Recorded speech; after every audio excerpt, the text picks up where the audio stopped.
Selamat malam Tribuners, saat ini Anda menyaksikan berita terkini Lampung bersama dengan saya Mutiara. Kami akan menyajikan informasi menarik dan terkini untuk Anda dari berbagai daerah di Provinsi Lampung. Dan inilah berita terkini selengkapnya. Warga Bandar Lampung rela antri panjang demi dapatkan harga murah. Barisan ibu-ibu tampak mengular hingga ratusan meter untuk mengantri membeli minyak goreng dan gula pasir pada operasi pasar murah di halaman Pekor Wai Halim pada Senin 31 Januari 2022. Bahkan beberapa di antaranya terlihat antri berdiri sambil menggendong anaknya. Operasi pasar murah itu menghadirkan minyak goreng kemasan seharga Rp14.000 per 1 liter dan gula pasir dengan harga Rp11.000 per satu kemasan 1 kilogram. Berdasarkan pantauan, masyarakat mulai mendatangi pasar murah yang diinisiasi PTPN 7 itu sejak pukul 7 waktu Indonesia Barat. Mulanya penjualan direncanakan dimulai setelah datangnya Menteri BUMN Erick Thohir di tenda penjualan. Namun karena makin ramainya masyarakat yang datang, secara bertahap mereka mulai dilayani berdasarkan urutan kedatangan. Rati, salah seorang pengantri di pasar murah mengatakan, dirinya rela datang bersama anaknya yang masih bayi untuk mendapatkan kebutuhan dapur dengan harga yang lebih ekonomis. Satu orang maksimal bisa mendapatkan 2 paket yang terdiri dari 1 kilogram gula pasir dan 1 liter minyak goreng di satu paketnya. Saat mengantri, ia sempat mengkhawatirkan kondisi cuaca yang kala itu sedang dalam keadaan mendung. Ramainya minat masyarakat disebut tak dikhawatirkan oleh pihak penyelenggara. Direktur Utama PTPN 7 Rianto Wisnuwardi mengatakan, disediakan 10 ton minyak goreng dan 10 ton gula pasir dalam penyelenggaraan pasar murah. Dijelaskan tidak ada syarat domisili dalam pembelian itu. Masyarakat hanya harus menyertakan bukti identitas seperti KTP dan ataupun yang lainnya. Sementara itu, Menteri BUMN Erick Thohir mengatakan hadirnya pasar murah oleh instansi BUMN merupakan mandat dari Presiden.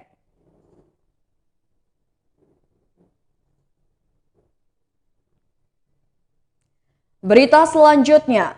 Lebih dari 13 hari bocah 8 tahun asal Lampung Selatan hilang. Bocah 8 tahun bernama Aldi Maulana, warga desa Sukamaju, Kecamatan Sidomulyo, Kabupaten Lampung Selatan sudah menghilang lebih dari 13 hari. Putra ketiga dari pasangan Ridwan Tahir dan Siti Zuraida ini dinyatakan hilang sejak 16 Januari 2022 dan sampai Minggu 30 Januari 2022 belum juga ditemukan. Pencarian sudah dilakukan baik dari pihak keluarga maupun dibantu warga dan aparatur desa setempat namun belum membuahkan hasil. Ayah korban bernama Ridwan Tahir mengatakan, sebelum menghilang anaknya sempat pulang ke rumah untuk mengganti pakaian. Akan tetapi hingga malam hari Aldi tak kunjung pulang. Ridwan mengatakan setelah tidak pulang seharian, dirinya pun panik dan mencari anaknya ke lingkungan sekitar. Ridwan menduga anaknya pergi bersama Helmi, kawan main anaknya.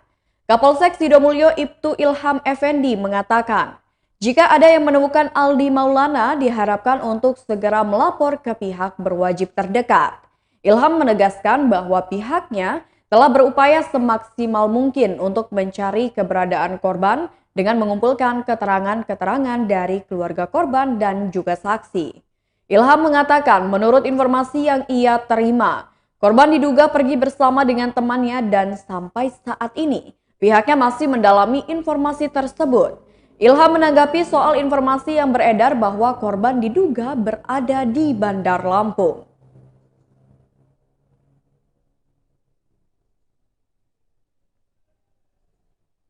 Berita selanjutnya, suasana vihara di Bandar Lampung jelang Imlek. Umat Buddha beretnis Tionghoa mulai ramai mendatangi vihara Tai Hin Bio Bandar Lampung menjelang Imlek. Pantauan dari Tribun Lampung pada Senin 31 Januari 2022, mereka mulai berdatangan ke vihara yang terletak di Jalan Ikan Kakap nomor 35 Pesawahan, Teluk Betung Selatan, Bandar Lampung sejak pagi hari. Beberapa di antaranya datang bersama keluarga mereka. Setelah masuk ke lingkungan vihara, tepatnya di titik ibadah, mereka tampak khusyuk untuk berdoa. Selain berdoa, mereka juga membakar dupa berharap diberikan rezeki di 1 tahun mendatang di masa Sio Macan Air ini. Sio ini dipercaya mendatangkan kekuatan, keberanian, dan ketangguhan dalam menghadapi setiap persoalan. Di bagian lain, sejumlah lampion dan lilin-lilin merah juga sudah terpajang di sana menunggu waktu untuk dinyalakan saat malam hari sebelum Imlek 2573 Kongzili. Ornamen-ornamen khas Tionghoa juga diletakkan di sana, mempercantik kondisi vihara yang diklaim sebagai vihara tertua di Lampung. Pengurus vihara yakni Viria mengatakan, umat yang datang diwajibkan untuk menerapkan protokol kesehatan. Viria menyebut guna menegasi penerapan protokol kesehatan, pihaknya tidak mengadakan tradisi barongsai, tarian liong, hingga bazar. Pihaknya juga menyediakan sarana ibadah secara virtual bagi umat. Namun juga tidak memaksakan umat untuk datang ke vihara secara langsung untuk berdoa. Mereka yang datang diminta untuk secara bergantian masuk ke dalam vihara guna berdoa.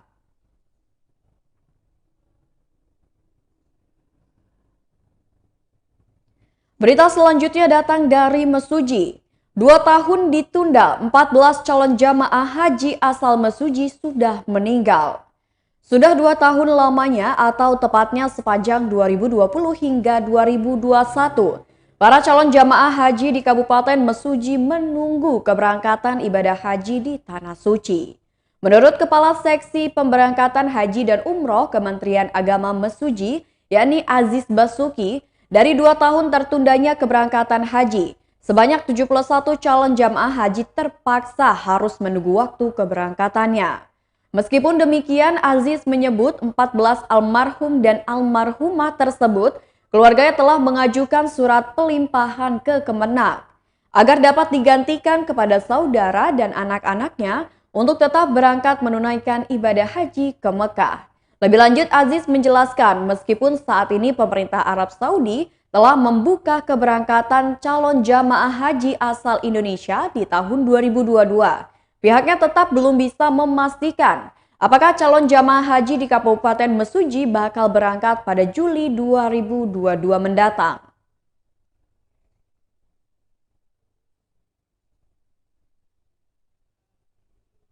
Berita selanjutnya, manajemen JNE cabang Tulang Bawang digugat karyawan. Karyawan JNE Subdente Teladas akan menggugat manajemen JNE cabang Tulang Bawang ke pengadilan.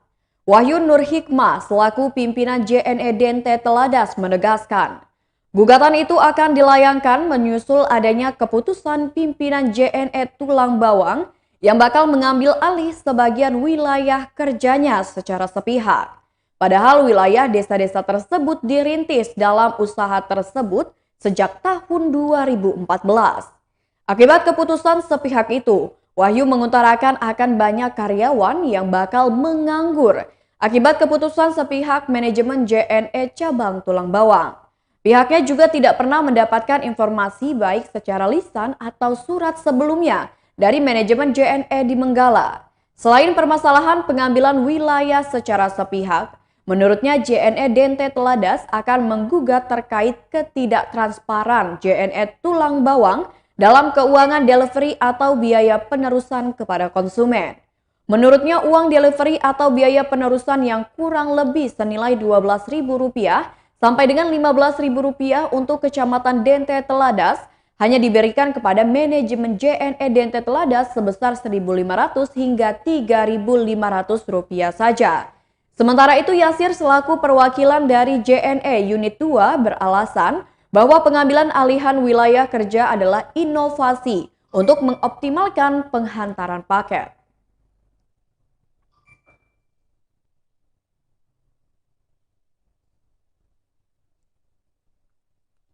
Berita selanjutnya, 3 kendaraan terlibat kecelakaan di Terbagi Besar. Kecelakaan lalu lintas terjadi di ruas lintas tengah Sumatera Terbagi Besar yakni pada Minggu 30 Januari 2022. Kecelakaan terjadi sekitar pukul 9 waktu Indonesia Barat, melibatkan 3 kendaraan yakni truk dengan nomor polisi BE 8219YD, pick up dengan BE 8493PA dan sepeda motor. Menurut keterangan sejumlah warga di sekitar lokasi kejadian, kecelakaan bermula saat kendaraan pick up dari arah Kota Bumi melintas. Pick up melintas dari arah Kota Bumi menuju Bandar Jaya. Sampai di tikungan mobil oleng ke kanan. Setelah oleng, mobil pick up kemudian menghantam truk dari arah Bandar Jaya dan pengendara motor yang dari arah belakang pick up terkejut. Pick up menghantam truk dan motor yang di belakang pick up karena mendadak juga ikut menabrak pick up. Sopir truk yakni Ahmad, warga Natar, Lampung Selatan, mengaku terkejut karena tiba-tiba pick up dari arah berlawanan menabrak kendaraan yang ia kendarai. Menurutnya ia melaju dari Natar menuju Kota Bumi. Sampai di tempat kejadian perkara, tiba-tiba pick up oleng dan langsung menghantam bagian depan kanan truknya. Ahmad mengatakan dirinya tidak bisa menghindari kecelakaan karena jalan menikung dan pick up melaju dengan cepat sehingga menumbur truknya. Meskipun demikian, Ahmad mengaku bersyukur karena kecelakaan tersebut tidak mengakibatkan dirinya terluka, namun ia mengalami kerugian materi. Pengendara sepeda motor yang ikut menjadi korban lalu lintas di Jalinten Terbanggi Besar tersebut mengalami luka di bagian kaki dan juga tangan. Pengendara motor tersebut adalah Erison, warga kampung Poncowati, Terbanggi Besar.